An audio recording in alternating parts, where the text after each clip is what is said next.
जय भीम नमो बुद्धाय साथियों, सत्य की खोज के नए एपिसोड में आप सभी मूल निवासी साथियों का स्वागत है।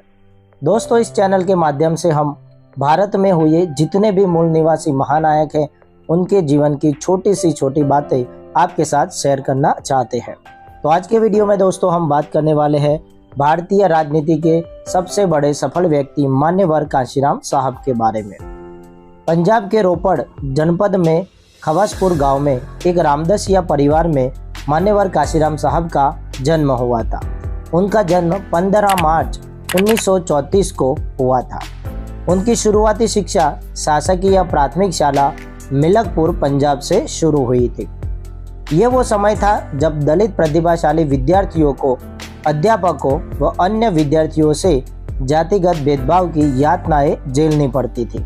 विभिन्न मुसीबतों का निडरता के साथ सामना करते हुए उन्होंने 1956 में रोपड़ के सरकारी कॉलेज से विज्ञान में स्नातक की डिग्री हासिल की। एक घटना का वर्णन करते समय स्वयं कांशीराम साहब की आंखें भर आई थी जब उन्होंने बताया था कि स्कूल की शिक्षा के दौरान एक दिन मेरी माँ ने मुझसे मेरे पिता को खाना पहुंचाने के लिए कहा था।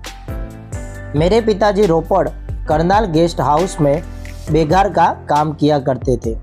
जब मैं खाने का डिब्बा लेकर गेस्ट हाउस पहुंचा तब मैंने देखा कि मेरे पिता हाथ से खींचे जाने वाले पंखे की रस्सी को लगातार खींचते हुए पसीने से लथपथ है। वह हवा इसलिए कर रहे हैं कि उनके अफसर को ठंडी हवा मिलती रहे। यदि अफसर की नींद खुल गई तो वह उन्हें सजा देगा। यह सब कार्य करने के बाद भी उन्हें बहुत कम पैसे मिलते थे। ऐसी तमाम घटनाएं थी जिससे कांशीराम साहब काफ़ी आहत थे। युवावस्था में अन्य युवाओं की तरह कांशीराम साहब ने भी अपने भविष्य के लिए हजारों सपने देखा करते थे, लेकिन सदैव उनमें अपने सपने पूरे करने की धुन सवार रहती थी। यही कारण था कि कुश्ती और तैराकी में उन्हें महारत हासिल थी। वह हर प्रकार की किताबें पढ़ने के साथ साथ फिल्मी पत्रिकाएं भी बड़े ध्यान से पढ़ते थे।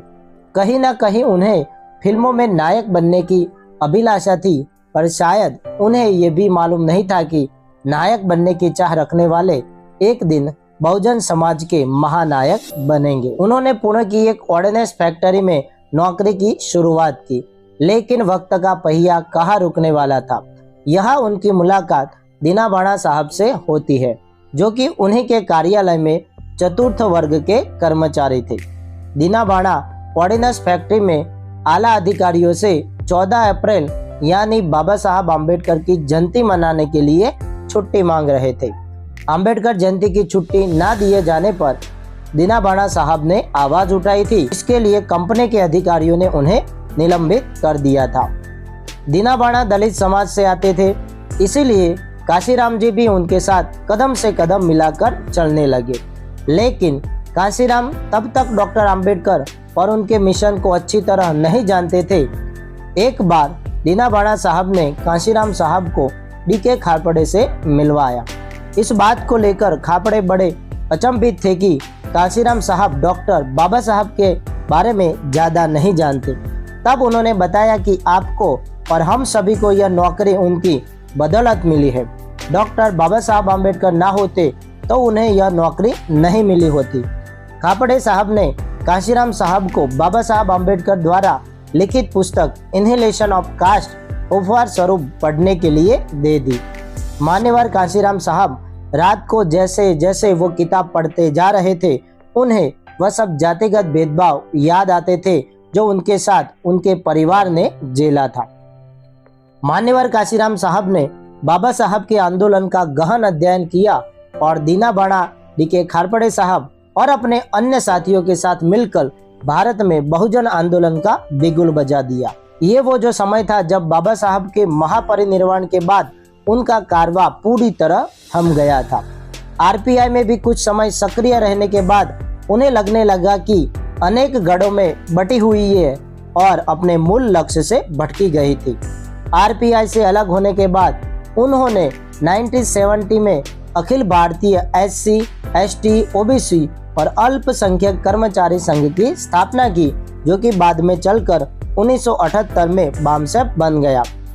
बामसेफ एक ऐसा संगठन था जिसका उद्देश्य अनुसूचित जातियों, अनुसूचित जनजातियों, अन्य वर्गों और अल्पसंख्यकों के शिक्षित सदस्यों को आम्बेडकरवादी सिद्धांतों का समर्थन करने के लिए राजी करना था।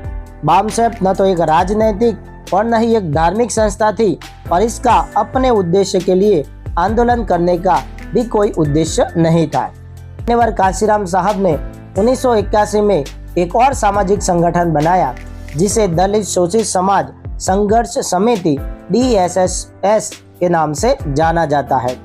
उन्होंने दलित वार्ड को इकट्ठा करने की अपनी कोशिश शुरू की और 1984 में उन्होंने बहुजन समाज पार्टी यानी कि बसपा की स्थापना की।